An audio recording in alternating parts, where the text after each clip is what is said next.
This is Dan Jurgens, and if you want to have a good time, keep listening to the Krypton Report.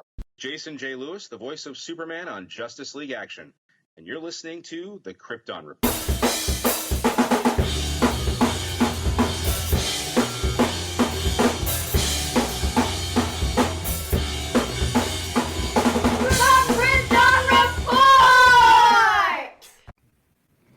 Welcome to the Krypton Report podcast. I am Tyler, the Superman of Blue, the Man of Tomorrow, and with me today I have another fellow podcaster, a returning guest.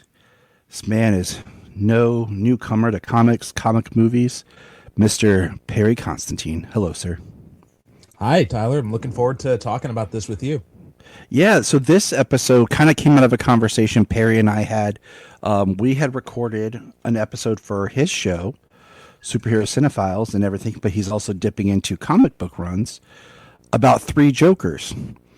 And we had a great conversation on Three Jokers, and with Geoff Johns, I think we brought up another storyline, and we kind of kept mentioning it. So we're like, you know what? We should just talk about that. And we're going to talk a little bit more about... There were points where it looked like it might have become a Doomsday Clock episode with how much we were talking about it. Yeah. And I think it's, I think these two books have a lot in common of where they intersect in time. So we're going to be talking about Doomsday Clock. And I've read this story, I think 3 or 4 times now, and I feel every time I get more out of it. And I feel that this, I don't want to put a big hat on it, okay? But this might be Geoff Johns' most, I don't want to say his best, but his most powerful as a writer, because of the layers, the density, trying to keep in a rhythm with Alan Moore, the complexity of multi-layered, and let's give it up for my mind's going blank. Yes, Gary Frank, because they did copy the 9-panel grid style of Watchmen, and that's a lot of art, man, and he put a lot of detail in it. But we're going to get into some of the things I want to say about this book. But first, I want to talk a little bit about the history and kind of the points of where this story intervenes. First, of course, you have to mention Watchmen, 1986. That's kind of where, if you're looking at this story and you kind of need the points to follow, you have Watchmen. And then you have to get to Flashpoint, which was 2011, and then the birth of the New 52. And then they kind of retcon Flashpoint a little bit by 2016's one-shot Rebirth, where we start to learn that it was during that time, supposedly, basically, it was, how comics are, but, we were led to believe that Barry running back and everything caused the New 52, but what we really learned was someone else had intervened and changed things. That person is alluded to, and then we comes to find out it was Dr. Manhattan. So we kick off in 2016, the Rebirth era. It's a big deal in comics. During that time, there is a Superman storyline that's pretty crucial. It's called Superman Reborn. Do you remember reading that, Perry? I do, yes. This Rebirth brought me back into DC big time, and the Superman, both Superman and Action Comics were a big part of that. So I definitely remember Superman Reborn. And yeah, the Rebirth era it got off to this really strange start because they had killed the New 52 Superman, and then the post-crisis Superman and Lois, they had come back from they were in this pocket dimension, I think it tied in with Convergence and all this other kind of wacky stuff.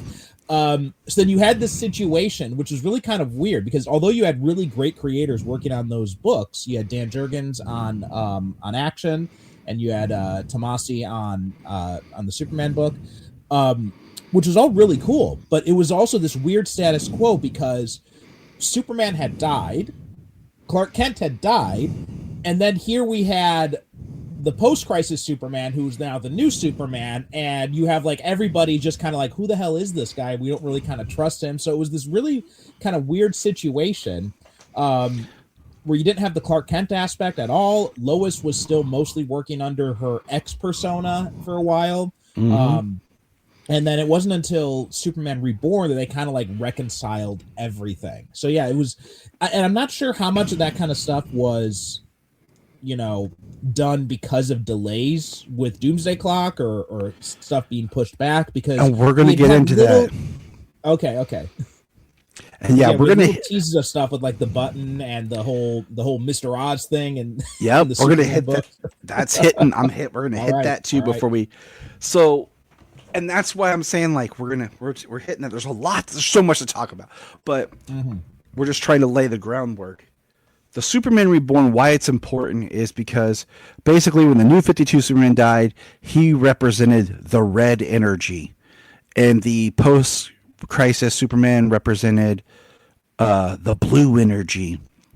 And then what happens is they fuse back together, and when they come together, Superman is reborn. And what that did was it brought the New 52 timeline and history and merged it with the post-crisis history, and now it's all somehow one cemented DC continuity history, to where that now post-crisis Superman is Superman. He has the history with all the characters. They know him, and he got a costume change where, which was actually my favorite costume, because it was blue. He had the red boots, but he had the red belt that kind of dipped like a V and like a yellow symbol above it.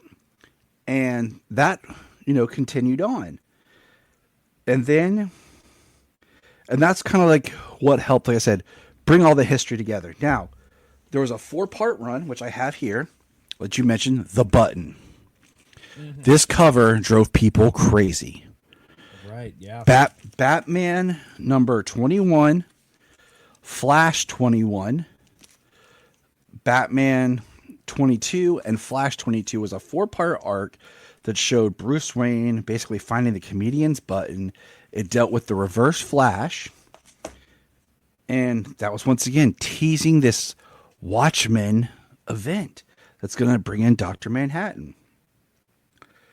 By issue 35 of the Rebirth era is when they dropped the Monarch of Rebirth, and all the books just started saying DC Universe.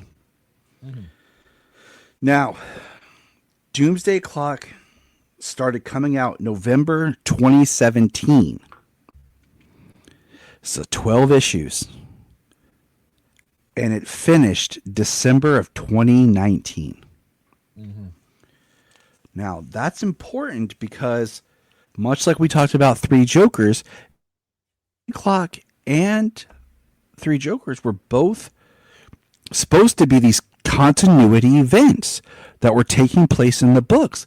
But by the early artwork for Doomsday Clock showed Superman in the reborn costume. And by the time that we got to actually the book coming out, it was during the Brian Michael Bendis run when he had returned him to his classic costume. And so that was changed. There's also Batman's costume early on in Doomsday Clock. He's wearing a different costume that he hasn't worn in any of the continuity books that I can remember, at least, that brought back the yellow oval. Yes, and that reminded me more of Geoff Johns' Batman of Earth 1 look and design. So This book that was supposed to be this continuity, I want to almost say closer, kind of, I don't want to say gets pushed to the side, but it gets filed under like more like the Black Label books, just like Three Jokers, where you can like this has more continuity weight, as it has been referenced in a couple of the DC more recent Dark Knight's Metal, Flashpoint Beyond, Infinite Frontiers, 5G Generations, then DC All In has made references to Doomsday Clock. So they are trying to make it count because it does introduce a core concept, and we'll get to that. But that was one of the big problems. And like you had mentioned earlier, Mr. Oz. Everybody thought that Mr. Oz was Ozymandias. that he was coming in, but then they revealed it to be Jor-El, and it was one of the dumbest things ever. Because one of the covers was a redesign of a panel from Watchmen with the two skeletons standing together with a nuclear blast.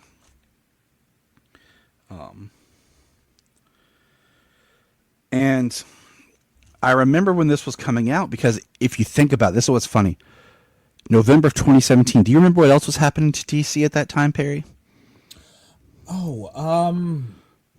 No. I think I can't recall exactly what there was this little movie called Justice League that had come out. Oh, I thought you were talking about within the comics themselves. So this little thing is happening and it's DC's in shambles. Like it's crazy. Yeah. And we had mentioned early on in the episode how, that the team behind this had really undertaken a big task. Just the story, but then the art. You're in Gary Frank's style, but you're replicating that 9-panel grid from Watchmen. And that's a lot of art on one page. This book is dense. Before we recorded, Perry and I were talking that we could go book by book and break this down, and we would pull from Watchmen, and all the DC references that are been in here. And we're not doing that. We're going to talk about the story as a whole, because I really feel like there's one story that I don't want to say you could truncate a storyline and then you could almost drop a couple of others, but they do all work beautifully together. Because as this story goes, you're kind of like, where is this going and why are we interacting with these characters? For anyone who's not read it or haven't read in a while, it's not an issue by issue read. You need to sit down and read the trade. Or just, I read it as it was coming out, and then eventually I think I stopped and was like, I'll just read it when all are here, and I'll go back and read everything because of the infrequent schedule. Well, yeah, to that point, I had actually started it, I think, in single issues digitally, and but it was hard to get into that way because it's just like Watchmen, the original Watchmen too. It's not an issue by issue comic; it is a whole experience. So if you're going to have that broken up with these month-long breaks or longer, in the case of Doomsday Clock, it's not going to flow together. So by the time I got to that second issue, I had to go back and reread the first issue, and then I had to read the second issue, and then at that point I'm just like, you know what? I'm just going to wait. And then they released it in 2 trades. So the first 6 issues in one trade, second 6 issues in another trade. And I read that first trade and I got it, and I'm just like, and then I waited for the second trade. When the second trade came out, I started to read it again. I'm like, wait, I have to go back to the first trade again and then try again. So yeah, it is on my rereads of this. It's been one of these things where it's just, I try to sit down with the whole version and just try and read as much of it I can and continuously. It's a great read if you're traveling and you have nothing else to do, because it is like, I think the whole trade, when I was looking, it's like, I was reading, when I reread it for this, I did the absolute edition on the app. It was like 400 and some pages. Almost like it's 460 or something. And you need time to digest, to really take in the story. And I really recommend it, like, is to read it and then read it again, because there's some stuff I feel like, I don't want to say it went over my head. It's just, I didn't realize the full impact until I read it a second time. And there were some things I wanted, and I had to, I could not remember from the Rebirth era / New 52 era. It's been so long since I've dipped into those runs as a whole instead of just the individual, like, Superman title. But we're going to get into it. So my first thing, is this run harkens back to Grant Morrison's Action Comics in the New 52. It pulls from that. And I wonder, like, I would love to talk to Geoff Johns just about this book because there's so much story in here that I feel like there was no build up for. Yeah. I that is what stands out to me the most on the rereads is the lack of buildup and why. If you're setting this, if this is a Black Label book, that's fine. Yep. But when it's supposedly set in the DC universe, I feel like there's no context within everything that was happening at DC at the time about like the Superman theory and all that kind of stuff. So it feels really disjointed because you have all this, speculation against metahumans and all that's coming out. And if you're reading this in the context of the DC universe at the time, you're just like, wait, where did this come from? Right. Exactly. The whole, like, how much the world is like a pressure cooker and how much the politics and the anti-Batman. And I was like, okay, I had to think. I did read Rebirth Batman. It's been a while, but I was like, was there ever a time where this would have stemmed from? Not that I can recall. And that's how I felt. And then as we get farther into this story, I'm like, and some things are revealed about Firestorm. And I'm like, is that how it was in the comics? Because I'm like, at Rebirth / New 52 time, that Martin Stein was really kind of this evil genius in a way and manipulated. I'm like, wow, was that how it was? Like, I don't remember. Because like the New 52, when that came out, I read almost everything because at that time I was working third shift and we were in between. So we were saving money to move. So my wife and I were staying at her parents' house. So I would go to the library and check out every trade. I would read all the trades. So if it was DC Comics New 52, like, it was a great jumping on point for other titles than the ones I had followed. So I just tried to absorb everything.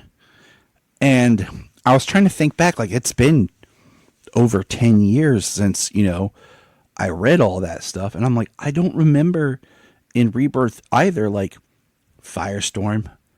But the one that really gets me is, and I think it's a big deal in this that I didn't think about, was that Rebirth didn't have the JSA. Yeah. And that is where I go back to this whole conundrum of Superman Reborn. Because that whole idea was supposed to be the pre-crisis and the New 52 creating one cemented history. And there was a JSA in the pre-crisis. But then you have Infinite Crisis and all that stuff and Final Crisis. Like, I'm trying to work backwards in my brain of like, does it work? Because the whole idea was the Reborn was supposed to make everything work. But yet we still exist in a world without the JSA.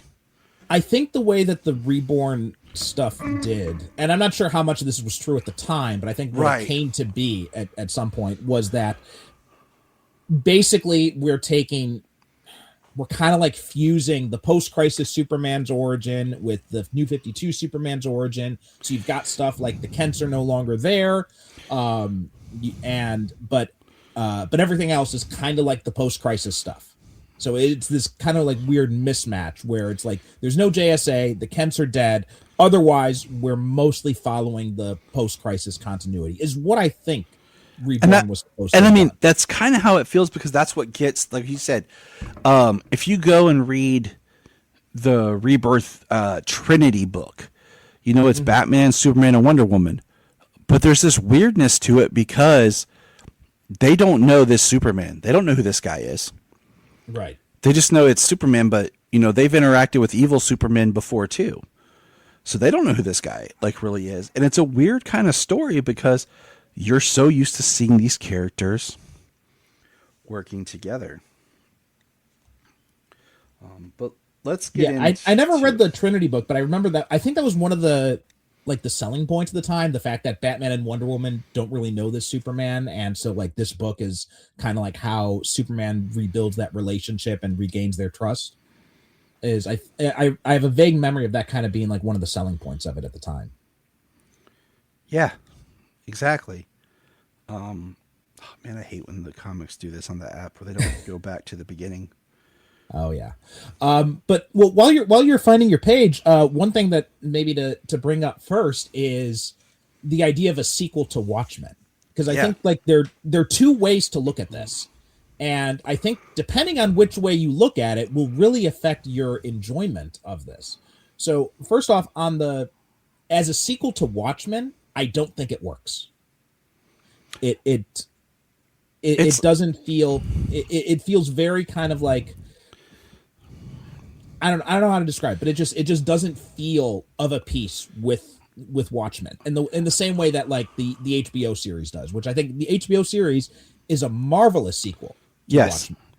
Watchmen. I feel like but this I is not a side quest. It's like a companion, I guess is the best way Yeah. to say it, because it's like it's not because we're not picking up in the Watchmen world, because we dip out of there, and it really is this companion of the Watchmen world coming into the DC universe, Yeah, and I that's think go ahead. And well, I think that's the way that people, because I've talked to a lot of Watchmen fans about this, and they hate Doomsday Clock, right? They absolutely despise it. Even ones who love the series, they cannot stand Doomsday Clock at all. And I can understand that perspective because and when you're looking at it through their lens as a Watchmen story, yeah, it doesn't quite work the same way. It doesn't have that same punch as the HBO series does. But and I think this is when I really kind of clued into it is the first half. It doesn't grab me as much. It's when we get into the second half and the Superman portion starts to loom a lot larger in it that's when I really get clued in, because I feel like the first half of this book I'm reading it and I'm going a little bit slowly. But by the time we get to the second half and we start bringing in the Superman stuff a lot more, I am much more clued in and I'm starting to read a lot faster. I'm starting to get much more intrigued by it. And that's where that's where I say, like, I feel like personally I would have enjoyed maybe this book being just the latter half, because I can cut the Rorschach story. I don't need the comedian. I just want to follow Dr. Manhattan into the DC universe and how he has influenced the DC universe. Even the Ozymandias part doesn't really. Right. I can cut that out too. Like, that's where I feel like I would much rather just be like, this is where at the end of Watchmen, John went, and this is what he's been up to. I've also got a real issue with Mime and Marionette. Like, I feel like their story takes way too much precedence in the first half, and it's just they're not that interesting. And also, one of the big things about Watchmen is the fact that Dr. Manhattan's the only one with superpowers. So I don't know where Mime gets these like invisible weapons from. It looks like there's a scene, there's one panel where it turns, and it felt like he had some sort of coating on it that reflected light. Okay. Because there's one panel where he has the gun and it's turned, and like you see kind of an outline of a gun in his hand. And to me, I was like, okay, he must have weapons that are like have some sort of reflective coating or something on it. Because I had the same thought until that one panel. I just don't remember what issue it's in. I have a kind of love-hate with the Mime and Marionette. Because on one hand, I'm like, I like this story. I like that these people are crazy, but they really do love each other. And when you get their backstory and you see that, how they came up and what they've been through. But then in the same breath is, do I want this story in this book? To me, their story in a way feels like you kind of introduce them in the story so that we can get the punch at the end about their children and their child. And then you do the spin-off book that's the Mime and Marionette that really is their story, has their history, and more to it. Right. So I did find that panel you were talking about. It looks like it is page 92 on my you on that here, and I think that is no, I'm on my own thing. So think that's 1, 2. I think that might be the third. That's the third issue. Well, I'm gonna try it and see. Yep. So I'm on the app and I pulled up page 92 on the app, and it's the middle. Yeah, same thing. Where So yes, I see coding now. So that I mean, I feel like that's something that should have been more clearly expressed, because otherwise it does take me out of the story when I watch it. When I read it, I should say. But the Rorschach story, I feel like I don't need that. I just want to see how this affects our DC characters. Mm-hmm.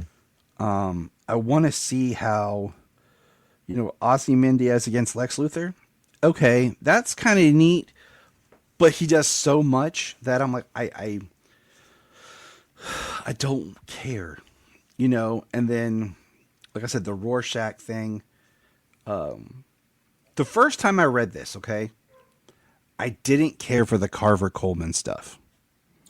Mm-hmm. Now, having read it, like I said, a few more times, I appreciate it and see what they're doing, and I'm okay with it.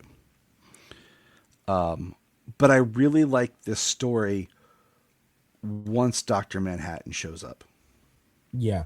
I feel like the Carver Coleman stuff, that really feels like John's really trying to channel his inner Alan Moore and try to like replicate some of the same things Moore did with Watchmen, with focusing on these different, these smaller characters like the newsstand vendor and the kid or the psychiatrist, and trying to tie those into the main narrative. I feel like that's really kind of something that he's trying to do here, but I don't think he does it as well as Moore does. And so it feels a little bit disjointed from the rest as a result of that. Yeah. And I mean,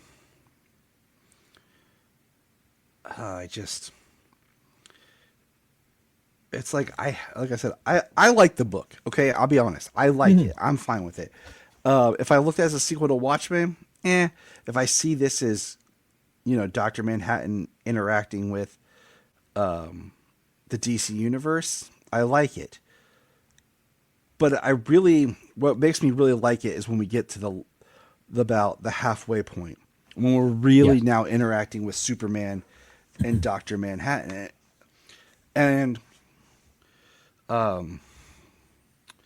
there's one thing that's in this that I don't remember. I just want to say, I'm looking at my notes real quick, is we have a scene with all the villains together, and we have one, the Judge of Owls. And I've read almost, I think, everything they've put out with the Court of Owls. I don't remember the Judge of Owls. I might have to reread some things. But that was been a while since I was like, that stuff. huh. But I think a big thing is you have to remember is Geoff Johns is a big Justice Society fan. And I recently talked with our friend Logan Crowley about the Justice Society, because I always have I don't say love-hate with it, but I've always been more of a fan of the idea of the Justice Society being like an Earth 2 thing. I agree. And not in Earth 1, because I like my heroes, but I feel like there gets to be a point where there's too many. And there's part of the latter end of this story where almost made me feel a little bit like Kingdom Come, where all of a sudden you just have all these heroes everywhere, these superpowered beings, just so many everywhere. In the filling the page, you're like, okay, this feels like overkill. Mm-hmm. I have too many characters. And then, there's always the quandary of, in this story with the Justice Society returning, we now have, once again, Power Girl and Supergirl. Mm-hmm. And it's just, and that's where I said I didn't remember the Justice Society in the New 52. But I know there was the Justice Society, like Earth 2 book. There was the Earth 2 book, that James Robinson did most of that, I think. And then when they did Rebirth, that was the Earth 2, the Society, or something like that was what it was, the Rebirth version of that. But it was still set in its own world. And yeah, my beef with the Justice Society comes more from the Superman side of things. Mm-hmm. I mean, I think that Superman being the first superhero in the DC universe is a really special thing. And I feel like when he is not the first one, when you've got this whole generation of superheroes that came before him, I mean, it's one thing if they were all, masked men, right? And they were just like non-powered vigilantes, something like that would be one thing, right? Because that makes, but the fact that Superman is the first one with superpowers, that he appears and he ushers in this new age, I think there's something really special about that. And I agree. Yeah, we lose something from that when we have the Justice Society preceding him. And that's why I feel like something also too. And I sorry, I just want to get we're both excited. Like yeah, because I think that there's something really special about having, maybe started off at a lower level of power and was part of the Justice Society and all that, and we see him grow up and become older and with the Gray Temples and all that. I think that's, or the Earth 2 Batman too, and he marries Catwoman. They have Helena Wayne and all that kind of stuff. I think there is something that's really kind of cool about that aspect of it, and it allows you to do different types of stories with these characters that you can't do in the main continuity. Right, and I feel like in one way, John's almost contradicting himself in this story. And I could be, saying it wrong, but at the same time, it's like, you have this Clark, this Superman at this time. And he talks about his father told him stories of the heroes of the past, which was the Justice Society.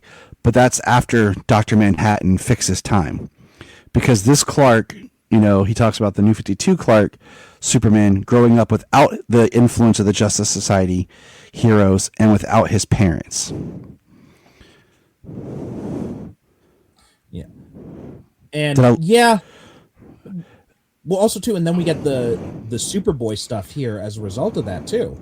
And this kind of idea that he was inspired to become Superboy through his interactions with his father and Pa telling him about the superhumans of the Justice Society. And I don't know, I feel like that takes something away from Clark's journey as well, to making the choice to become the superhero, when it's just like, oh, well, there are these other guys before, you can just do what they did. And also as it goes, we have this where some of the best parts in this story is where he's referencing the reboots and the Crisis, where he's locked in, because when Dr. Manhattan arrives on our Earth, we'll say our Earth just to make it easy, the DC Earth, it's April 18th, 1938, which is when Action Comics 1 debuted. And then he starts going, he starts naming, it's April 18th, 1956, it's April 18th, 1985, where he's talking about how the universe is shifting around Superman, his arrival. Well, that doesn't work if you're going to use the Justice Society, because at first you have Superman interacting with the Justice Society. Then the farther you get away, the Justice Society is like tethered to like that golden age World War II, 1930s, 1940s era. You can't, and Superman, Superman arrives. It's, 2020, whatever. And you're like, yeah, the Justice Society was heroes 100 years ago. It's just like he didn't interact with them. And then, so in this time frame, but then for the Justice Society to show up, like you have Jay Garrick, it's like, okay, like, do you just live forever? And because the second story that's running along this is it says, I moved 6 inches. I moved the lantern that Alan Scott would have grabbed that would have made him into Green Lantern. And then as the story goes on, he's like, I moved it 6 inches back, and he got the lantern. Thus, with that motion, the Justice Society happened. And he put it back into place. And I think that's one of my beefs, because just like you, I think if we're going to prove the whole point of this story is the metaverse. The metaverse being that as every crisis and everything shifts, it shifts around Superman. It reboots, it refocuses, and at the core is Superman, his story, him as a hero. And they talk about, there's a line in here I caught this time, that when that happens, they basically say the other timeline is not erased. It exists in an alternate timeline on an alternate Earth now. Hinting at like the New 52 Earth is still out there. It wasn't rebooted and changed. It's now its own thing out there in the multiverse, because in the metaverse, it keeps changing. And then they go through a whole thing that's cool about, you know, they're speculating all the different dates of when they would reboot, you know, and it's always a little different. Like Martha and Jonathan find Clark's ship, but they have a baby already. And then one time they have a daughter who's a little older. But the idea that the constant is always Superman's arrival. And what does that mean? Like, if he's not the first, you know, the first, because like I said, if you go back to Power Girl, she's technically supposed to be Clark's cousin. You know, she's supposed to be Kara. And so how do you have Power Girl in the Justice Society in the past if you haven't even got Superman yet? No, yeah, I feel like that's Power Girl, I think, suffers as a result of this having them merge together, because there's not really much of a place for her, because you've got Supergirl already, and it kind of feels like the Connor Kent, Jonathan Kent problem. Yes, you've got them both, and it's like, okay, these two characters are both basically fulfilling the same purpose, and then as a result, one of them always feels like they're kind of getting the short end of the stick, and I feel like that's what we're getting here with Power Girl and Supergirl, is because the whole idea of Power Girl is that she's a more mature version of Kara. She's gone through a lot more stuff, and so that gets to see a different side of her. And I feel like that, but it doesn't really connect as well when you've got Power Girl in the mainstream DC universe, which is why I think DC can never really figure out what they want to do with Power Girl as a result. You know, I have said on this podcast multiple times that I think a book that would have been awesome was Power Girl and Connor going off into space and do their own kind of journey and adventures, because they are both kind of were the leftovers that don't really have a place. And I liked when the New 52 started. I liked that we had a storyline where the world's finest was Helena Wayne, Huntress, and Power Girl, because they were the only ones to survive when Darkseid basically destroyed Earth 2 and killed all the heroes. They made it to this Earth. And that was a really good kind of jumping on point, because once again we established that Power Girl is of Earth 2. That's supposed to be her whole thing, is she was supposed to be the Supergirl of Earth 2. And that's why I am a fan of like the Justice Society being this Earth 2 group of people. Mm-hmm. Same. Like there's not a Justice League on Earth 2. There's the Justice Society. And, you know, Earth 2 is this, what's it called? Like retro future thing where it's like, they have their future, but there's still elements of the past of the, you know, kind of like Batman the Animated Series. The recent Fantastic Four movie was retro future. Right. No, and I think that'd be really cool to lean into that aspect too, because you could do stories set in World War II. You could do stories set during the Cold War, which is, and they gotten some good mileage out of that stuff in other stories. Like, you know, on my show, we had covered JSA, The Golden Age, which is a great book that, you know, that talks about the return of the Justice Society and all that. But there was also, what was it? I think it was America versus the Justice Society, which I haven't read yet, but that's another example of, like, you know, kind of leading into, like, you know, Cold War fears and that kind of thing. So doing more stories that's set in those eras would be kind of interesting, because you don't have to do everything that's always set in the modern era. I think there's something to be said about having these different stories throughout. And that's the purpose of the multiverse. I mean, and then, right. You know, by the time this book came out, finished, we had not yet hit where we got to in Infinite Frontier with the introduction of the Omniverse, you know, which is just like everything happened somewhere. And I think it's weird how we have these different levels. So first we have the regular universe, then we have the multiverse, then we have the metaverse, the omniverse, the divine continuum, and all this kind of stuff. And it's really, I think, you know, our mutual friend Anthony had commented when he was talking about one of the Dark Knights books, like, we're kind of getting ridiculous with all these different levels or tiers of universes here. Yeah. And I think, and that's when they're like, oh, you know, these stories are fiction and everything. But for me to feel connected and have some sort of stakes to the story. Is like a cohesive continuity works when I can just write any story I want and be like, it counts. Oh, in this story, this happens. But in this story, this happens. I like to feel like my characters have some sort of, connection and continuity. And that's why I think Doomsday Clock was a very important story of just proving how important Superman is.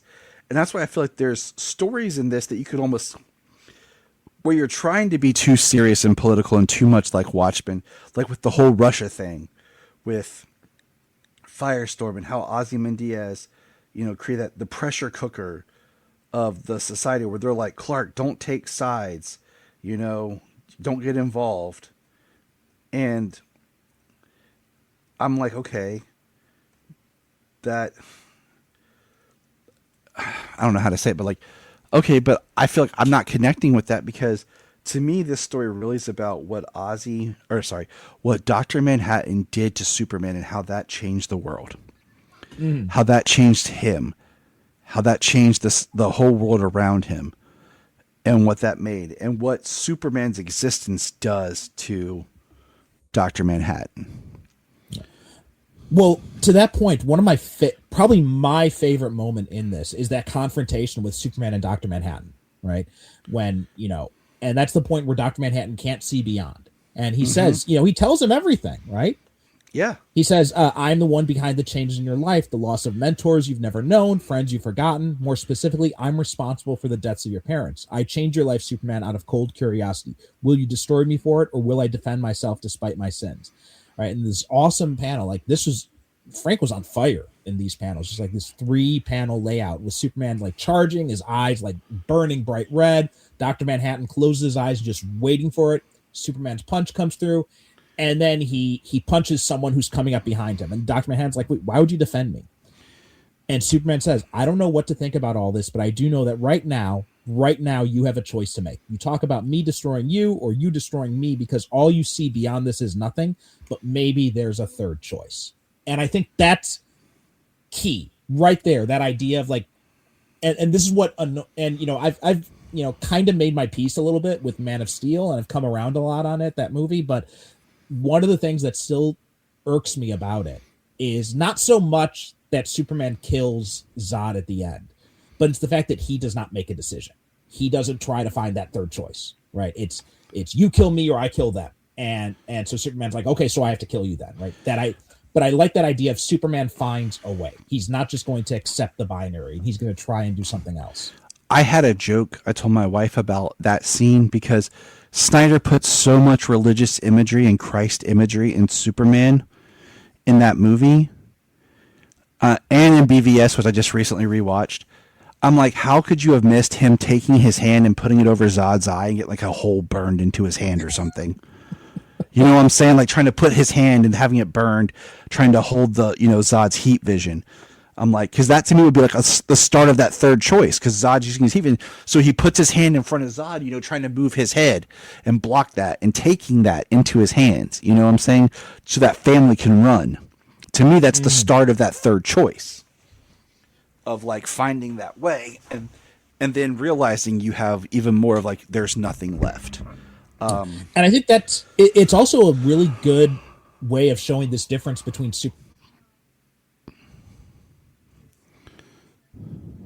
in Watchmen throughout, because he knows everything that's going to happen. So he just accepts the timeline as it is. He doesn't try to change anything. He just accepts it. This is the way it is. There's no point doing anything different. But Superman is always going to try, and even if he knows it's impossible, he's going to try and find another way to do something better. And I think that is a key difference between these two characters that I think Johns does a really good job of illustrating. Mm-hmm. I agree. Like when it gets to the Superman and Dr. Manhattan stuff, like I said, once Dr. Manhattan arrives and he's in play, I'm really in. Like when he is on Mars and the entire Justice League and stuff is there. And speaking of which, we have, okay, let me go, because I have that pulled up right now. Hold on. If we go back, there's some great art when it starts. Go back. It's 3 panels per page. The issue is called Crisis. And you see like these groupings of people coming to Mars. You know, you see Hawkman, Hawkgirl, Mr. Miracle, and Barda. You see Green Lanterns with Starfire and Donna Troy. You see Martian Manhunter with Aquaman, Mira, Green Arrow, which just makes me crack up. Green Arrow fighting on Mars. Okay. The Flash. You see Steel, Supergirl, the Metal Men. You see the Magics. You see the Doom Patrol. You see the Bat family with extras. But then you see the Shazam family with Stargirl. Well, Stargirl's tied to the Justice Society. Ah, that's a good point. Okay. And then the panel that I like that I wish was a little bit more pointed out is you have the Question, Blue Beetle, and Captain Atom. And Nightshade. Yes, but I would have really liked if we would have seen it a little bit different and we would have had Peacemaker there. Because, you know, the history is the Charlton characters were supposed to be the Watchmen story. But they wouldn't let Alan Moore do that, so he changed them and adapted them to make his character, with the Question becoming Rorschach, Blue Beetle becoming Night Owl, Peacemaker the comedian, and then Captain Atom being Dr. Manhattan. So when we get to the Captain also Atom had, and Dr. Peter Cannon, I think, was the inspiration for Ozymandias, if I'm not mistaken. And then I think that's always the one I forget. And then, well, there's also Silk Spectre is kind of a weird one because it's kind of like Phantom Lady. There's kind of like some aspects of Nightshade in there, so it's kind of like he merged those two together to make Silk Spectre. And the Ozymandias and the Silk Spectre are always the two that I forget when referencing it. But I would have liked a little bit more from the battle of Captain Atom and Dr. Manhattan, just for those people who know that history. Mm-hmm. Because what you get is you get Dr. Manhattan, a panel by himself. Like they don't actually interact. They're all separate panels. And basically Captain Atom blows himself up thinking he blew up Dr. Manhattan. Then Dr. Manhattan reforms and takes out everybody. So, but it's the issue. We do get Peacemaker in one, I see Peacemaker in one in the background in when they're on Mars confronting Dr. Manhattan, but that's it. Okay, cool. Because, I mean, everyone's there. But I would have liked him a little bit more, like I said, prominent, just to get that that little, like, wink, if you know the history. I agree. It's kind of that inside thing for fans. But we also know what time we're in, too, because we have characters such as, like, Jessica Cruz for Green Lantern, who wasn't introduced until the New 52 into the Rebirth era. So that character helps us. Didn't she come through in as Green Lantern? She came in the New 52. I remember that, but she came. Go ahead. She was part of that Forever Evil storyline originally, wasn't she? Yes, she was, because her ring she got from Power Ring, because that's right. Power Ring on Earth 3, like, I can't remember it. It's been a while since I've read it. I'm actually rereading. I actually just reread Geoff Johns' entire Green Lantern run over the past 2 weeks. So from Green Lantern Rebirth all the way up to when he departed in the New 52. And I'm wearing a Green Lantern shirt right now. But she got her ring from Power Ring because she was so full of fear. And then her story is how she overcomes and actually becomes a full-fledged Lantern. And that's what I say that because that character is important, because that really helps us see that we are this post-Rebirth time. Because let me ask you one question. What character do you think is very important that's not here? Answer, John Kent. Oh, yes, yeah. But also Wally, too. Wally was, because he's mentioned here, but he had come back by the Rebirth era, and he has no involvement in the story, really. And that too. The only time we see him is when Lex Luthor is mentioning seeing the flashes. Mm-hmm. And it was because of Wally. That's what the whole one-shot Rebirth was when Wally came over, he knew, or he's in two shots because we see him like coming through and talking to Manhattan. But he's never part of the action.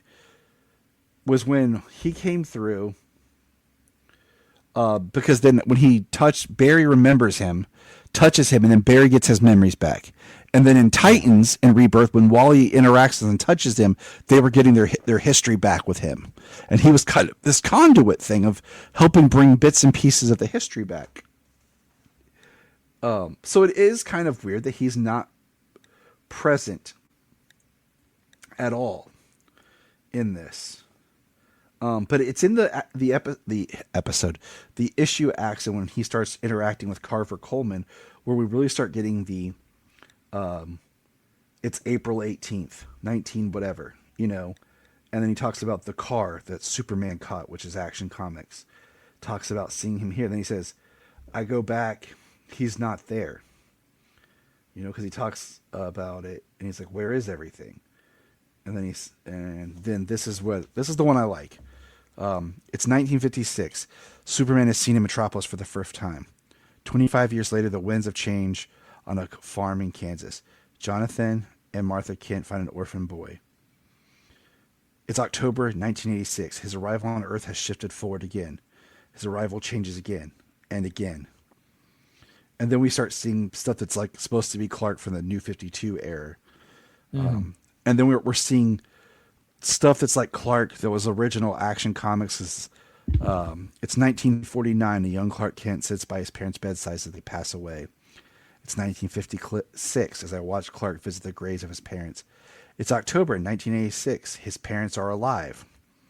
So it's him seeing, and then he says, years later, Jonathan Kent dies in his son's arms, which is from Geoff Johns' where Brainiac comes and Jonathan Kent dies there. And then the next page is, it feels like it's pulled straight out of Secret Origins.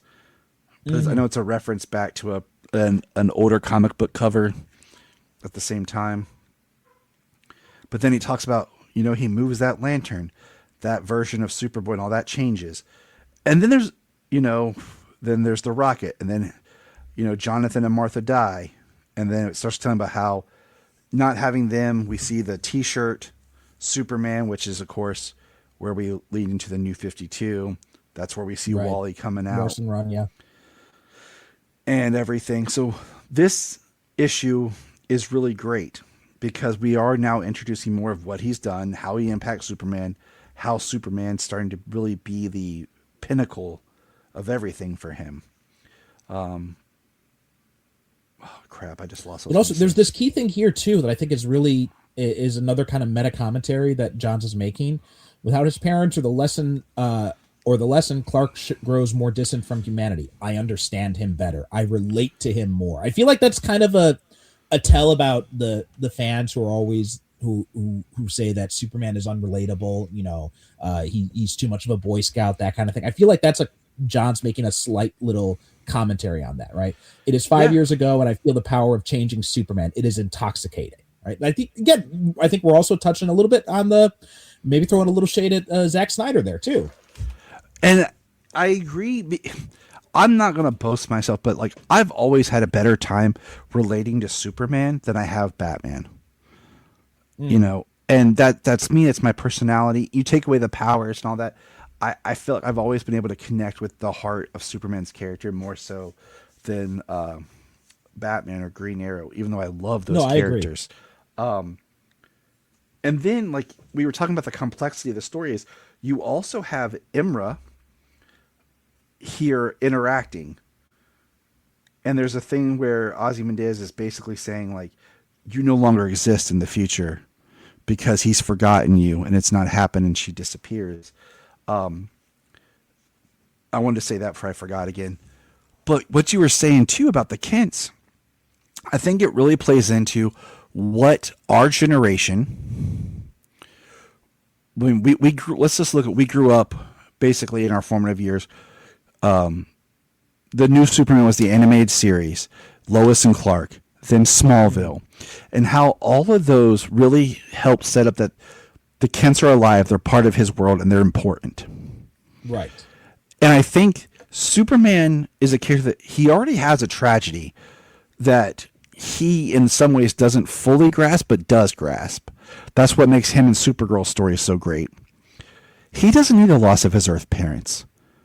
And I think the Kents, what I love about the Kents is so much of how they are these Earth people who are grounded, who then open their home and their hearts to all of them. Some of my favorite little stories is like when it was like, I can't remember, it was like a Mother's Day and like Batman visiting Clark's mom. Mm-hmm. And like Ma and Pa are like Ma and Pa to everyone or anyone that comes to their home. And I think that's an important dynamic, because do you remember when they collected like I think it was during the New 52 era, the book was just called Secret Origins, and it was like all the secret, like all the origins of all the characters done. Yeah, they did something similar after the original Crisis too, where they had this Secret Origin series that was talking about like the changes in each character's backstory now because of Crisis. And yeah, they had done something similar with the New 52. I haven't read it, but I know it's the most depressing book ever, because it's like it's because it's like, oh, Batman's parents die, Flash's mom dies and his dad goes to jail, Green Lantern's father blows up in a plane. You know, and then you get to like Clark, and at the time the Kents die, and you're like, damn it, Geoff Johns, stop killing everyone's parents. Because I understand like narratively, like that's supposed to be a bit of a force, but Superman doesn't need that to be the hero. He doesn't need like my parents die, I'm going to do this. I can look at this from both perspectives, because I used to be on the other side of this equation, and now I've flipped over to your side.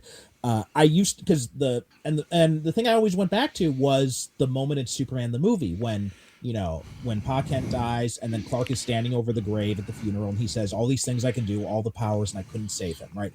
That is such a humanizing moment for Clark, where the fact that he couldn't, he realizes he's not a god. There are limits to what he can do. He can help, but there are limits to what he can do. So I realized at that point, that was like my North Star for Superman, and why that I think at least one of the Kents should die is something that I was clued into for a very long time. Now I've shifted over to the other side, and I see there is a lot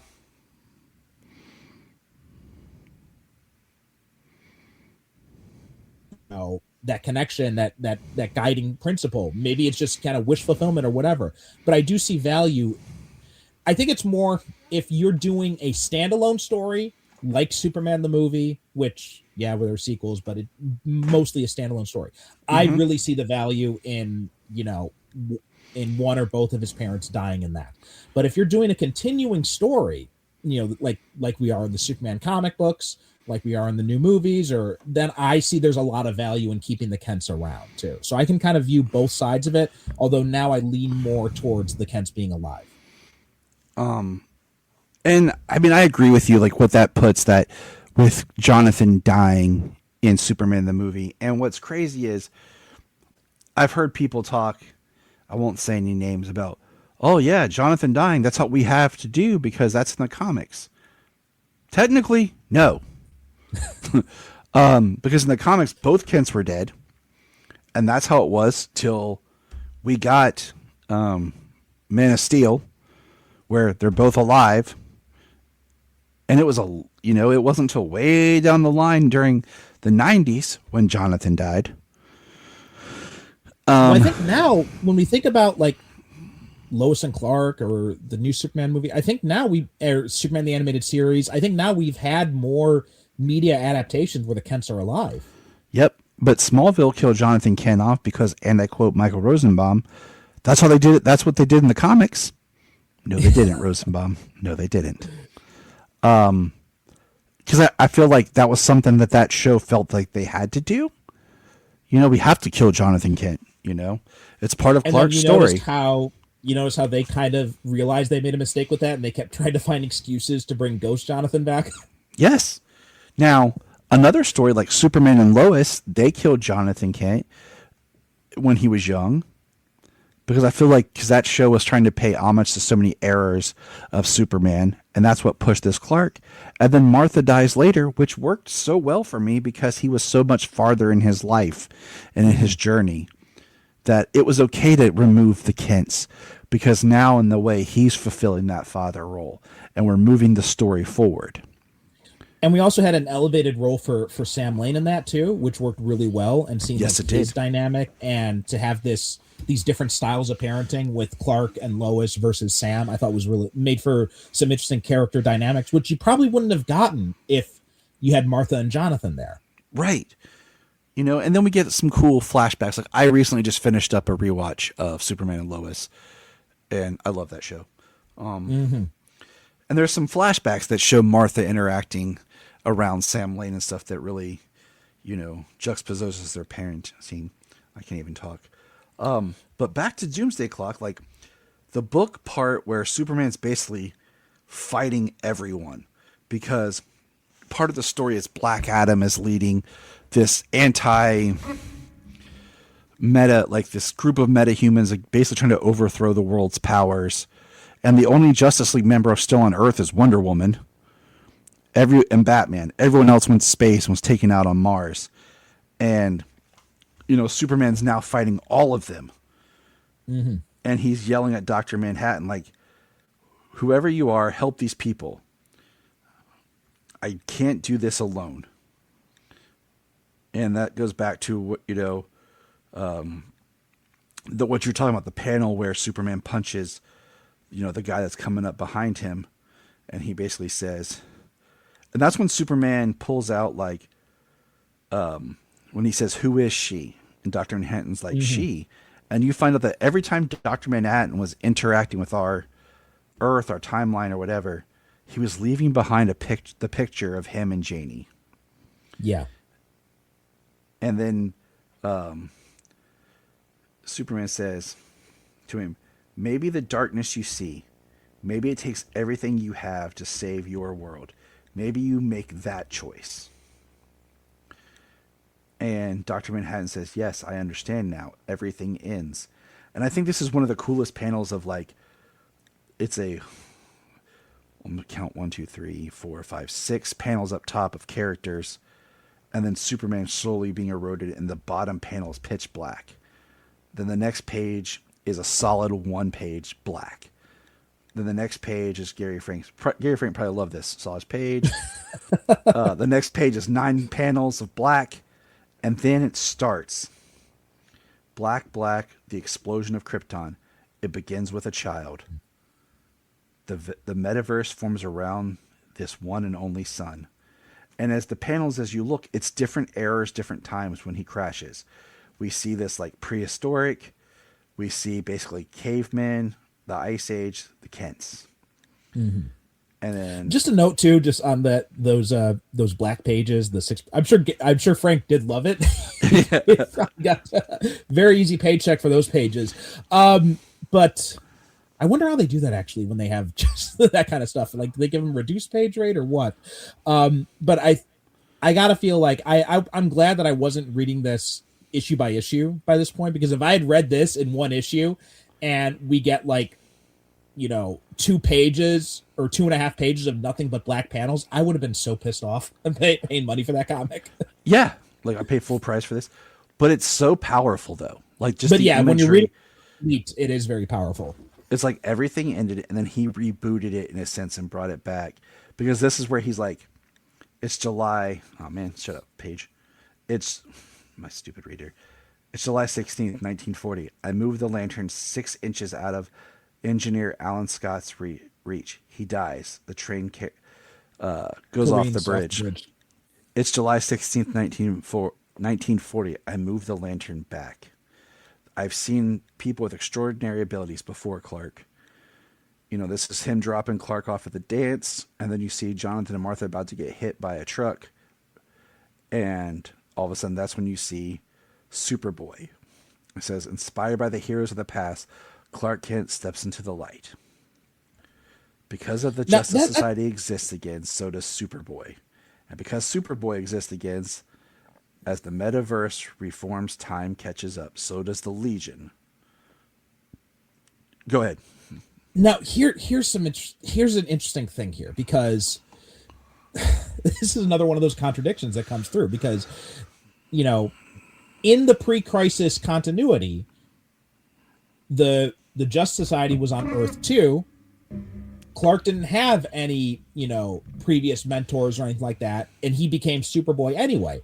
In the post-crisis, when the Justice Society was part of the main universe, Clark didn't become Superboy. And now we're led to believe that the Justice Society inspires Clark to become Superboy. And it's just like a weird little... And that's where I feel like it's Geoff Johns scratching his own back. Yeah, absolutely. It's like, my Justice Society run matters. My secret origin matters. My Superman... Now, this is what I wanted to talk to you about, the Superboy of it all. Like, what is your stance on Clark being Superboy? Okay. All right. I have gone back and forth with this because originally I preferred more of the Smallville angle where he did deeds without a suit. He wasn't in the public eye. He wasn't Superboy, because I feel like I've always made this joke. Like, the day that he turned 18, that he wake up and say, I am now Superman. I'm a man now. No more Superboy, what makes that distinction, Because for him to be a full-grown man and step into the light in that suit and show himself puts a more powerful motive than, like, he just gradually from a child wearing this suit to an adult continues to wear it and so on and so forth. But I think where I fall down to is, like, in live action depictions, I prefer no Superboy. But in comics, like, I really like what's going on right now with Mark Waid's Action Comics run with the Superboy. I'm okay with it. It's not my favorite. I definitely am not a huge fan of, like, I like the idea of the Legion, but I've never been a huge fan of, like, Superman going to the future and, like, learning how to be Superman from the Legion who are inspired because of him. Yeah, it's never bit snake eating its own tail. Yeah, it's never been my thing. I prefer Superman to do his thing because it's who he is and what he wants to achieve. So the Superboy of it all, like, I just kind of take it like it's comics. It'll be rebooted. It'll be changed. It's more of, if we're going to do live action, I prefer not to have Superboy. Mm-hmm. But I'm okay with there being some sort of Superboy in the comics because it's comics. I think where I'm not a fan of him being a costume character. Like, I really like what Birthright did. And this is why Birthright continues to be, like, my favorite version of his origin story, where, he finishes, he goes out into the world and, he's like a conflict journalist, and then he's going out, he's writing stories, he's helping where he can using his powers and all that. And then when he gets to Metropolis, well, he doesn't have the hecticness of a war zone anymore. So now he has to do something different. He can't do it in hiding the way he had done before. So now he has to create the Superman identity. And I think that also helps to explain how he gets the job at the Daily Planet, because he's been traveling around the world. He's got a whole portfolio of, like, conflict journalism stories he's been writing all this time. And I think that helps him. That's what helps him get a job there, as opposed to, which I still have a lot of problems with, the whole idea of him interviewing himself and the journalistic ethics of that. But I think it gives him a reason to want to become a journalist, because he's been telling these stories all this time. And it also gives him a pass as, using his powers and helping people. And it makes him more worldly than just the whole Kansas thing. And I think all those things combined together is kind of like my ideal idea of his origin story. Yep. And then when he goes to Metropolis as an adult, then he becomes Superman. And honestly, the Legion, never cared about the Legion. I do not care if Superboy being there or not screws up their timeline. Just doesn't bother me at all. Like, I always hate the argument that, like, well, we need Superboy because otherwise it screws up the Legion. I'm like, well, there are ways around it. yeah. I mean, I'm not reading Superman stories so that I can preserve Legion continuity. Yes, and I agree with you with that origin. I mean, the pilot for Lois and Clark, I think, does it great, where Clark's like, I'm a writer, I'm a really good writer, and then he goes out and he gets that story and brings it to Perry, the story that Lois rejected. And there's little things that are dropped in there about, like, he tells about this tribe in New Guinea and stuff, where he's showing that he has traveled the world. And I always like when Superman interacts with people of other cultures and he speaks their language. Mm-hmm. Like that's some of my favorite scenes in Superman and Lois, where like he saves people in other countries and he does other things and he interacts with them and speaks their language. I think that's an important level of the character because it shows he's more of. It gives him a reason to know those languages too, as opposed to him just like magically knowing them because he's Superman. Yes, because there is a part in here with Black Adam. I don't remember where it's at. It's during one of these fights where he says something about your country, and I don't like. Yeah, Superman hails from America. Fine, USA. But he is a citizen of the world, and that's what he claims is I go where I'm needed throughout the whole world. I don't act on behalf of a country. Right. Now, I do want to mention this, basically the on your left part here, is when he's getting beat up and he says, a little telepathic push will clear them away. And he says, who? He says, you remember us now, don't you, Cal? And he says, Imra. And then we see a sorry we're late, son. And it's Jay Garrick. And he says, well, and then you turn the page and it's a full spread. Better late than never. And it's supposed to be that the Justice Society has returned. Okay. And the Legion, apparently. Yes. But what do you see in this panel? I'm going to point it out to you. There's Stargirl. There's Hawkman. Yep. Both of them are on Mars, supposedly, at this time. Yeah, you're right. Yeah. Okay. Because no one else here is from that. There's the, the Justice League's still on Mars. So, we have the Justice Society now fighting the timeline. And, it has teleported them back to. I don't know. Exactly, and that's where I'm like, okay, this is where the Justice Society thing. This is like trying to just make everything count the way you want it to. But Dr. Manhattan says this. I see tomorrow. I see the Man of Tomorrow for the first time. I am inspired, and this is where he goes. Earth 2 is born. After the first great crisis, the Earth divides again. Earth becomes Earth 1985, a world unexplored even today. To preserve, and now I understand why these Earths exist. Every time there is a change in the metaverse, the multiverse grows. To preserve an era of Superman.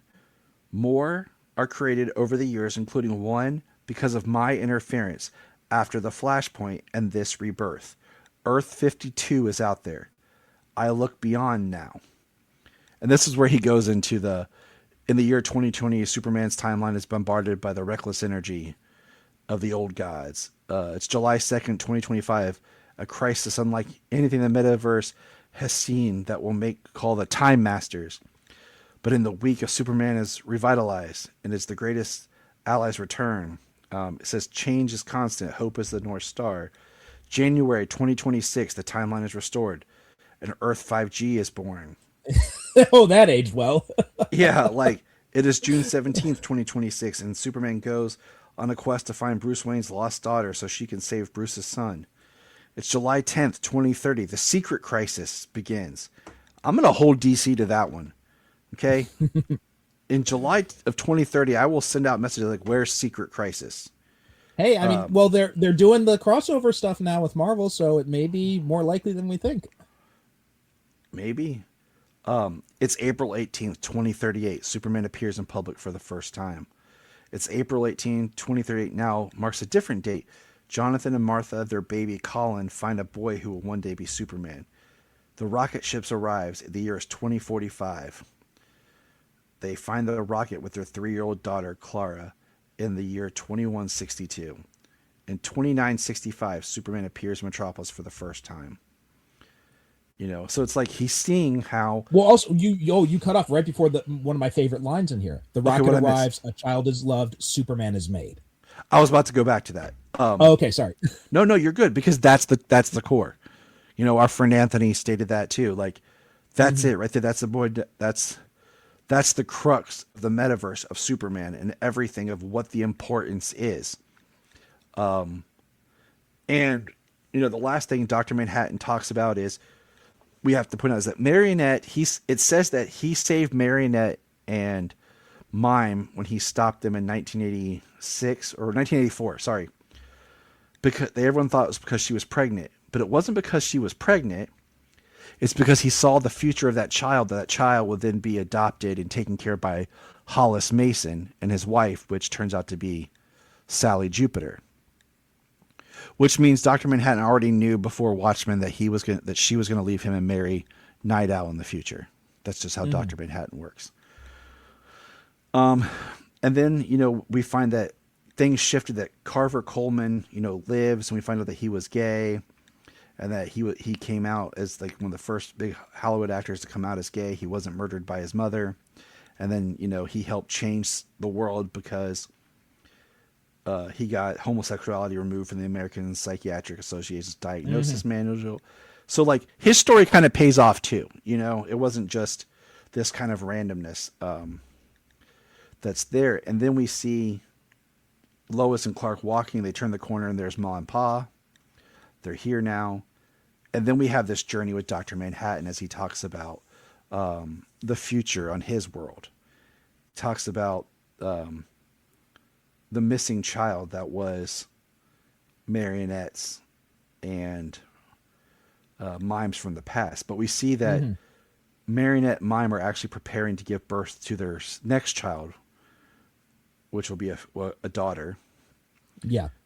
And what we see is that Dr. Manhattan takes that child and he kind of shows him some things. And we see that John talks about the life he could have had if he hadn't gotten the watch, and he's growing these roses.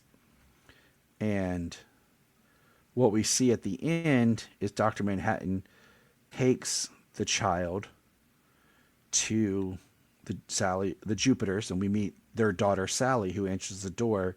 There's a young boy standing there, and he says, "I'm sorry to bother you, but a friend of your mom's and dad's brought me here. He said they'll know what to do." And the little girl says, my name's Sally, what's yours? And the last page is a full page. It says, "John calls me Clark." And and he has the Dr. Manhattan symbol on his head. So I think it's interesting because he takes the concept about the child is loved and everything, because he knows that the Masons, which is technically Silk Spectre and Night Owl, will love this child. They will love this child. He took this child from two people who, for all intents and purposes, that loved each other. Even though they're psychotic and murderers, they actually love each other. So their love made a child. And he took the child, put it in a family that will love them. And do you think that Dr. Manhattan gave this child some of his powers? That's why. Absolutely. That's why he has the symbol and everything. Like, absolutely. Like, here's this. Right when he's going through the time, he says it's a nice daydream to live in. After he's imagining this possible future with Janie, says, "A final thought as I give the last of my power to this world and this child, so that this planet has a protector who will receive love and return it." So yeah, definitely. I think what he's done here is Dr. Manhattan has basically done what he did at the end of the TV show too, right? He gave all his power to yes, Sister Night. Sister Night, yes, yeah. I haven't watched it since it's aired. I know. I haven't seen. I saw it after it aired, but it hasn't been like since the COVID times when I watched it.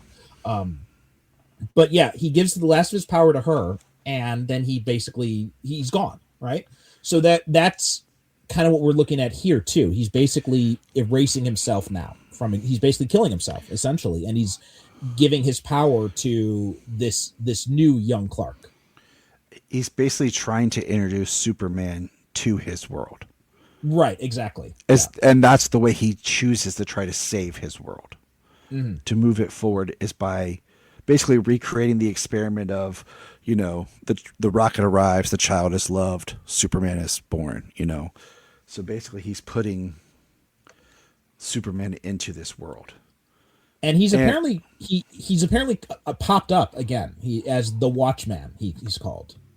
Yeah, and that was, I think, one of the references later on and I can't remember where, because I do remember seeing it, that when I said that Doomsday Clock has been referenced in some recent events, that's what I was calling out. I just don't remember exactly which one and where. And I was reading some things today, just trying to refresh myself, that Geoff Johns had made a comment about making a sequel to Doomsday Clock. He had mentioned that him and Frank had talked about that. And I think if they did, I would like something that's not as massively scaled, but maybe just a follow-up of this character, this Clark, like his life, what happened, his story. And on that Earth, on the Watchmen Earth, what does the Watchmen Earth look like with the introduction of a Clark-styled Superman? Because, if you remember in Watchmen, they do refer to Dr. Manhattan as like the Superman is real and he's American. Yeah. So now this is kind of that idea of Dr. Manhattan as the Superman and Clark as Superman. So, but I mean, that's Doomsday Clock in a nutshell. Mm-hmm. We skipped a lot because I feel like a lot of it matters, but it doesn't matter. I mean, as a Superman fan, I'm going for the heart of the story, is the importance of who Superman is. Mm-hmm. So, well, as an example too, like when I went back and reread it this time, I'd read it before, like all the supplemental stuff at the back of each issue, just like Watchmen had. I skipped over the stuff on this reread because I just wanted to focus on the main story. But and the supplemental stuff, it's good, right? It's good, but it's another example of John's trying to channel more and not quite hitting the same level. I think when you're putting this in comparison with Watchmen, that can be a problem sometimes, because it obviously does not hold up at the same level as Watchmen does. But again, as a Superman story, it works really well. And I think too, another thing I like about it is Frank's artwork. I don't know about you, but sometimes when I'm looking at Gary Frank's art, his faces kind of bother me. There are times. There are some faces that are fine. Then there are some times where they're a little off, like maybe it's in the smiles or stuff. Right, yes, smiles especially. But but also with his Superman, he almost always channels Christopher Reeve. He does. Superman. And this is what baffles me. This is what baffles me. You go look at when he took over with Geoff Johns, especially in Secret Origins. He's channeling Christopher Reeve's Superman so hard, but yet when they did the Superman 78 book, they couldn't make it look like Christopher Reeve too much. But yet in Secret Origins with Geoff Johns and Gary Frank, they pretty much made it look like him, but no one was screaming likeness rights. Yeah, I don't know. It's weird.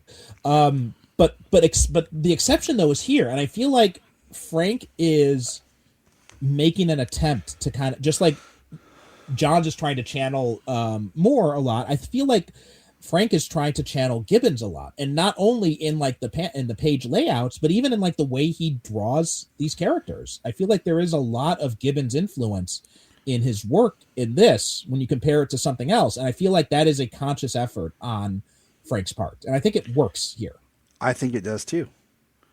I like his art. I mean, I never don't like his art, but I really like his art with what he's done, because I feel like it's him, but he, like you said, he's channeling Gibbons. And I kind of would like to know what Gibbons' thoughts were on this book. Yeah, I'm curious if he's ever spoken out about it. I'm not sure if he said anything. I mean, obviously we're not going to hear from more about it, but yeah, we all know about that. But yeah, Gibbons has been active in, he gets his production credit for the Watchmen movies. And yes, I said movies because they did do the animated films, which I enjoyed. I liked them. Oh, I haven't seen the animated ones, but I'm curious to check them out. But here, I have found out, here is something. He was asked about it, about the sequel to Watchmen and all that. He had asked, this is back before when it was just announced, I think. And he was asked about it, and he said, "I won't be reading it. You're lucky. I usually say no comment to these questions. I wasn't told anything at all. I know just as much as anybody else. I suppose I'm quite okay with it. It's just another day at the office." So he's not really he's not really interested in it, apparently, is kind of what the takeaway is. I don't know if he's said anything else since then, but But yeah, he at the time it was announced, he says that he wasn't going to be reading it. It's I can see that because, I mean, it's one thing when you're someone like, we'll say Dan Jurgens, okay? Because I had an interesting conversation real quickly with him about, you create a character, say like John Kent, you put him into play, but he's owned by DC. He's created by you, but he's not owned by you. The next person comes in, Bendis ages him up, and what do you do, right? But in this, Moore and Gibbons kind of created original characters in a way. Yes, we talked about how they were based off the Charlton characters, but in a way, these are their characters. A complete world in their characters that DC owns. And they're playing with your character. It's like they're playing with your babies. It's not like you took, it's not like, you were the custodian of DC's characters and you played with them and you did your thing. You kind of created your own characters, but DC has them and they're doing stuff with them and you're like, I can understand where that would be more personal, if you get what I'm saying. Mm-hmm. No, I can. I mean, I can speak to this, personally, because I do have, I've done work for publishers, and I've done work on stuff that, that publisher owns those characters. I can't do anything with them, and they're not doing any other books so far as I know, past the ones I wrote. But if in fact they're not doing anything with it, which is actually kind of annoying. I mean, I completely understand, but also, and this is a larger conversation about creator rights and all that, but but I mean, one of the things to think about here is that, to the extent I feel like as much as I am supportive of creator rights and all that, to the extent that there is some truth to the idea that, okay, DC maybe wasn't as fair as they should have been to Moore and Gibbons. At the same time, though, the deal that Moore and Gibbons got was pretty unprecedented for their time, right? It was this idea of, once this book goes out of print, you can have these characters.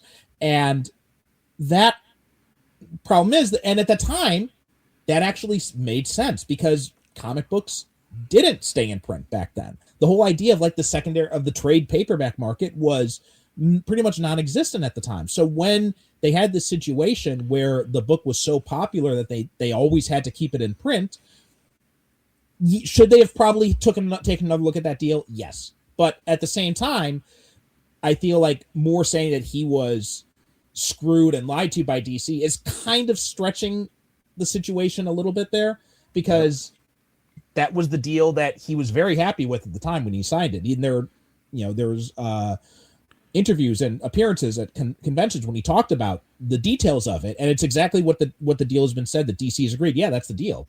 The problem is the book is so popular that it hasn't gone out of print. And another thing to consider too is now I feel like Moore hates his legacy associated with Watchmen so much that if he were to get the rights back, I think you just take it out of print and lock it in a drawer and never let anybody do anything with it ever again. Yeah, I agree. Because he hates what everybody's done with his characters. That's why his name is removed from any adaptation or anything from his character. What do you call it? V for Vendetta. What else? League of Extraordinary Gentlemen. His name was on League of Extraordinary Gentlemen. That was the tipping point, because League of Extraordinary Gentlemen triggered this lawsuit from someone who had written a similar screenplay called Cast of Characters or something like that. And Alan Moore was named in the lawsuit. And at that point, Moore was like, take my name off this shit. I don't want my name involved in any of this, or something along those lines. And then V for Vendetta as well, that combined with it was because I think it was Joel Silver or some producer said oh, Moore is very excited about the project. And Moore came out and he's like, I never said that. You guys never talked to me. And so those two things combined was kind of like the tipping point for him. And he was just like, take my name off all this stuff, give my share of the proceeds to my co-creators. I don't want to be credited. I don't want to hear about this stuff anymore. Yep, that sums up more. So, but Perry, man, thank you for coming out and talking this with me today. Like I said before, we could really keep going, and we could, if we really wanted to break it down and everything, we could, and maybe in the future I'll do that. But to me, what appeals to me this story is how important Superman is to the overall DC universe. I agree. And also, too, we didn't mention this, but one of the things that it does, without naming it, is it basically reintroduces hypertime here. Because this whole idea of the metaverse not being passive and taking steps and having like some form of sentience, that's basically hypertime in a nutshell, right? That's how I feel, but I mean, yes. But it's like, is that what they're doing? Like, I mean, it's one of those things where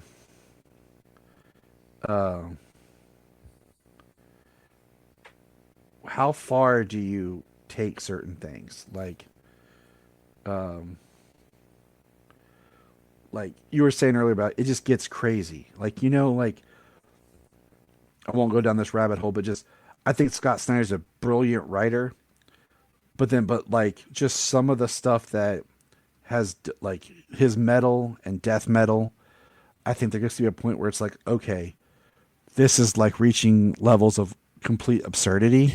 Yeah, I feel like I feel like there's a lot of similarity between Snyder and Bendis, where when you have them on like a grounded character like Batman or something like that, or Bendis in the case of Spider-Man or Daredevil, magic, absolute magic. But when you start getting them on these bigger superhero type characters and they start to channel guys like Morrison or Moore or something like that, it doesn't work. And I feel like I think that's why, you look at, Snyder got a lot of justified criticism for the Dark Knight stuff and metal and death metal and all that kind of stuff. And then you look at stuff like Absolute Batman, which is getting tons of acclaim, and again, very well deserved. Yes. And I think that's very telling. Yeah, I mean, it's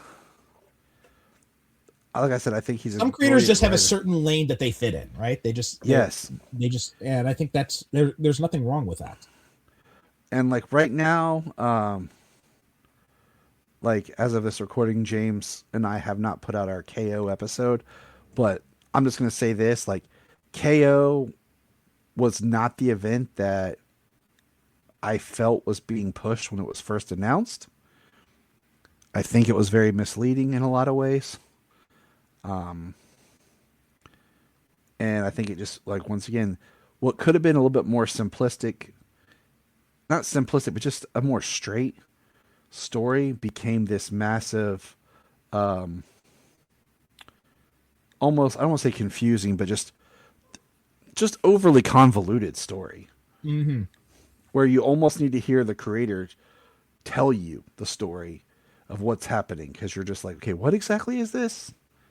What is going on? And I feel like Doomsday Clock, in a lot of ways, teeters on that, but doesn't quite fall into that. I feel like you can fall. Like, I'm about to run an experiment. I'm gonna try to get my wife to read it and see how she reacts to it.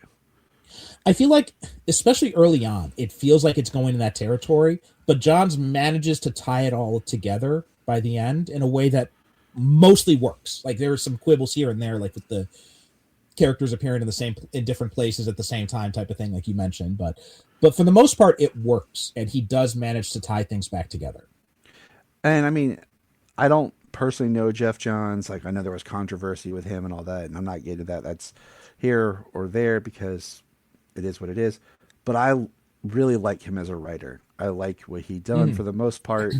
It's kind of like a 9 out of 10 for me, Yeah, I have a mixed relationship with Johns as a writer. I mean, when I first got introduced to him was through not any of his DC work, but it was actually Avengers, when he followed up Music, and I thought he did an excellent job on that. And most of the stuff, I think I don't like the Green Lantern stuff that much. I did a reread of Rebirth so far, and like the first book in that relaunched Green Lantern title, and I just don't get the Hal Jordan appeal. Well, just don't get it. I think a lot of that goes back to Johns. The one negative thing I can really say that I find negative about Johns is that he always kind of want to resets it back to what his favorite or how he grew up. That's why he shifts back Superman to Christopher Reeve. That's why he had to bring back Hal Jordan. That's why he had to bring back Barry Allen. He loves the Flash. Yeah. Great. And I think because of Johns, I feel like there was this thing that was set where comics couldn't move forward. And we had to keep going back, because how long was it that Barry was gone? Like, he was gone. And Wally West was the Flash. You know, Hal Jordan was the Spectre, and we had these other characters growing. And we're moving on. Like, we had Kyle Rayner. And then Johns brought all that past history back, and now we're back to this conundrum of they still can't figure out what to do with Wally West. I mean, we have 8 Green Lanterns that are from Earth right now? Yeah. No, I agree, and I think his Superman work too was not only visually bringing it back to Christopher Reeve, but just like the characters were like reset. And this, I mean, he worked with Donner, and I know he has a whole history with Donner, and so like they did that whole run together on stuff. But this isn't the Geoff Johns podcast, even though we're talking about his work. But Perry, where can people find you if they want to hear more from you? So you can find me at the Superhero Cinephiles podcast, superherocinephiles.com. But depending on when this comes up, we may be on hiatus. We may be releasing new episodes. So just, go to superherocinephiles.com to see what's going on there. Otherwise, there's my own website, percivalconstantine.com. I'm an author, so you can check out. They have some superhero stuff available over on my Substack, which is pulpcorner.substack.com. But again, you can find links for that through the percivalconstantine.com website. Also, I'm on Blue Sky. percivalconstantine.com is my main account, and also superherocinephiles.com is the podcast account. And I'll tell you what, like going back and listening to some of Perry's old recordings again, it's always kind of refreshing to kind of get new perspective on movies, because over time, some of the movies we love, and then we have new perspectives and we go back. It's an enjoyable time. I've done that on a couple of his Superman previous episodes. So as everything, people, I hope all is well. And remember, look up in the sky! Thank you for checking out the Krypton Report. Please click our link tree in the show notes to follow us on your favorite social media platform. We have a $1 Patreon, just $1 a month to keep us going. And in return, you get exclusive shows and specials. If you want to join us on an episode, send us an email or message. Hi, this is David Patrick Wilson. I played Superman, Clark Kent, in the television production of It's a Bird, It's a Plane. Enjoying every minute of being right here on the Krypton Report.